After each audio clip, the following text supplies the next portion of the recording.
वन्दे सिंहमापतिं सुरगुरुं वन्दे जगत्कारणं वन्दे पन्नगभूषणं शशिधरं वन्दे पशूनां पतिं वन्दे सूर्यशशाङ्कवह्निनयनं वन्दे मुकुन्दप्रियं वन्दे भक्तजन आश्रयं च वरदं वन्दे भक्तजन आश्रयं च वरदं वन्दे शिवं शङ्करं.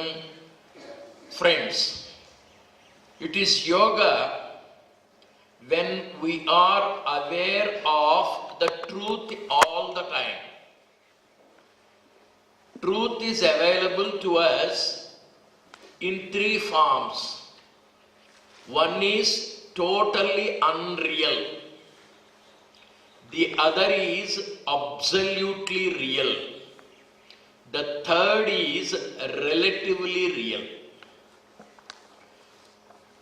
When we are immersed in the unreal world, we are not aware of the relative reality. When we are in the relative reality and unreal world, we are not aware of the reality. When we are immersed in the truth, when we are conscious of the truth, when we are aware of the truth, when we know the truth, we are not aware of the unreal. So the whole journey is from asat to sat. Asat is unreal. Sat is absolutely real. Asatoma sat gamaya. May I be taken from the unreal to the real, from the falsehood to the eternal reality. Yoga is a passage. Yoga is a journey. Yoga is a movement. Yoga is an escalation. Yoga is an elevation. Yoga is an unfoldment. Yoga is a rise from the low to a higher level. What is that lower level? Unreal world. From the unreal, please take me to the real. This is the prayer and practice of yoga, is to elevate oneself from the awareness of the unreal to the awareness of the real. What do we mean? What do we get? We get Brahmananda. Brahma means the greatest, biggest, largest, supreme, most excellent, most wonderful, unparalleled, matchless, immaculate, exultant happiness. There is no shade of darkness in it. It's full happiness. It's abundant happiness. It is endless happiness. A boy and a girl, when they are enjoying the boat ride in the evening, when there is nobody to look at them, when they are embracing each other, the dialogue would be, I want to be like this forever. We are ashamed of the oneness in the unreal world. This is not permanent. The prayer therefore is, I want to be like this forever. Any worldly enjoyment is impermanent, transient. That lasting means permanent, endless. That happiness we get when we are immersed in the reality. When we are aware of the reality. Aware means I am aware now that I am sitting in Mangal Mandir. I know I am sitting in front of you. I know there is a mic in front of me. To know is to be aware. To know is to be conscious. I am conscious that there is a desk in front of me. Suppose I am asleep. Suppose I enter into a state of trance. Suppose I am in samadhi. I do not know the presence of the mic. I am not aware of the presence of the desk. I do not know that I am sitting in Mangal Mandir. A sleeping person does not know the unreal. A person in Samadhi does not know the unreal. Either we should sleep or we should enter into Samadhi. To enter into Samadhi is yogi. To be sleeping is jada. Immunity, insentient, not at all aware. Achaitanyam, chaitanya rahitam. There is no sensitivity. We find a host of people.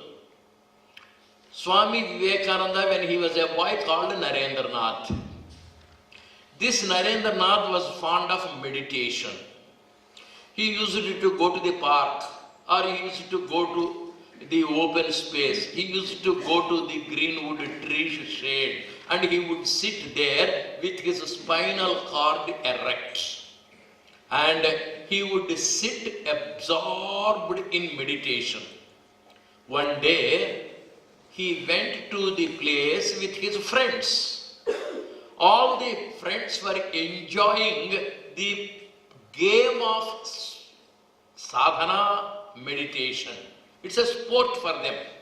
Everybody sat, everybody closed their eyes, everybody sat erect, and they were just meditating. When they were all sitting in meditation, a cobra came. And one fellow noticed the cobra. He got scared, he got frightened. He told the next fellow, there is a cobra. That fellow stood up, that fellow stood up. About 10 to 15 friends of Narendra, they all got up. They all stood up. They all ran away. They could not disturb Narendra. They ran away. And they were at a distance looking at Narendra. The cobra came. A poisonous, venomous snake. It went to the foot of Narendra, crawled up, came to the knee, climbed up, went round the shoulder, came down, went out. Is it ever possible for a man to be absorbed so? It's a question. Valmiki Maharshi sat in meditation. Birds came, perched on his head. They built a nest, and there were the ant hills round him. He was undisturbed. Is it ever possible?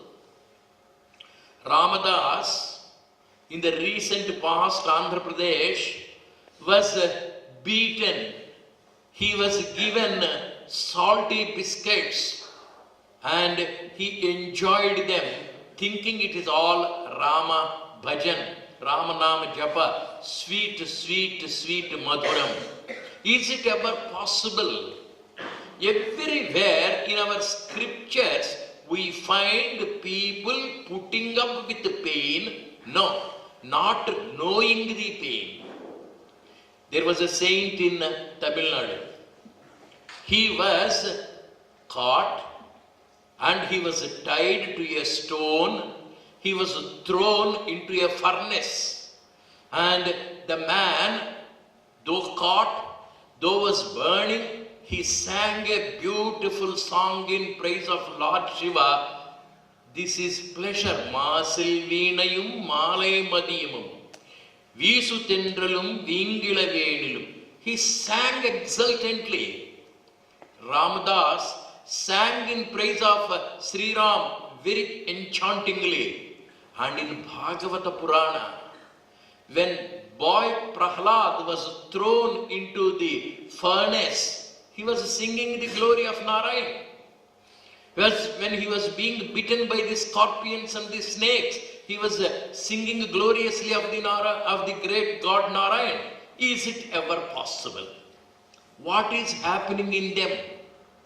They have moved from the unreal to the real. They are glued to the truth.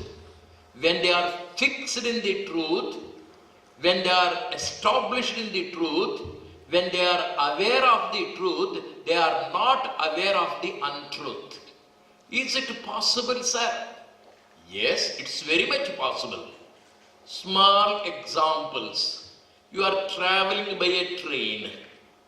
You are sitting in the window seat. You are looking at the trees passing by. You are looking at the telephone posts passing by. You are looking at the tree, you are following the tree, it is going. You are looking at the telephone post, it is going, you are looking. Behind the trees, beyond the telephone posts, there is the sky.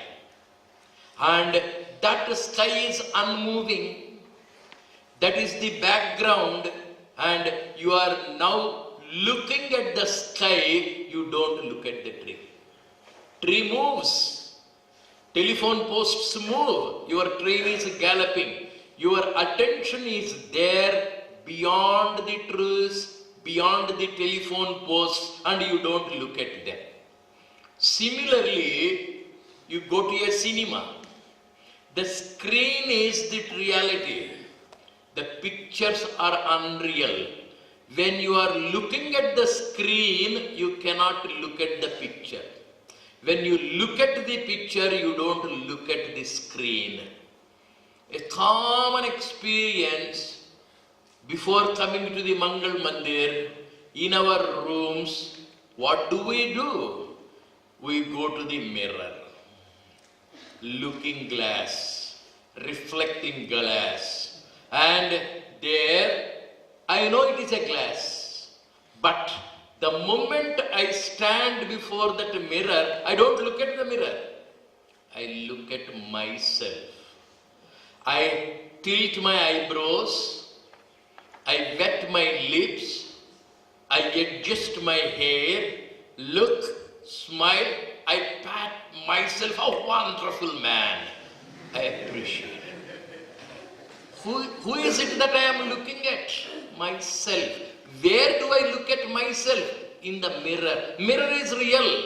This image is unreal. Now, I look at the mirror. I cannot look at myself.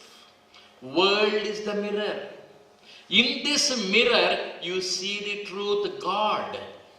Sri Ramadas looked at that God in the mirror of this world. Prahlad was able to look at God in the mirror of this world. Valmiki Maharshi was able to meditate on that permanent Brahman reality, and he was not aware of the passing events.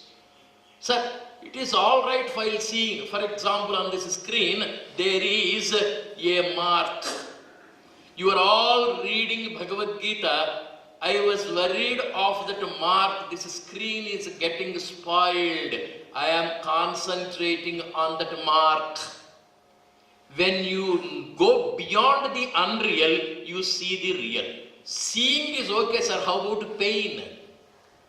When the cobra is climbing up, he did not know it. When the scorpions are biting, Prahlad did not know it. Is it possible? You are absorbed in looking at the TV. Wonderful serial. And evening time, mega serial, you are all absorbed. The front door is kept open. After all, evening 5 o'clock, 2 thieves came. They look at the women looking at the TV. One fellow told the other fellow, this is the best time, come on, enter. Both of them entered. They collected everything in the house, packed everything. These women were looking at the TV, absorbed in it. And one fellow said, have you taken everything? Yes, I have taken everything. How about this TV?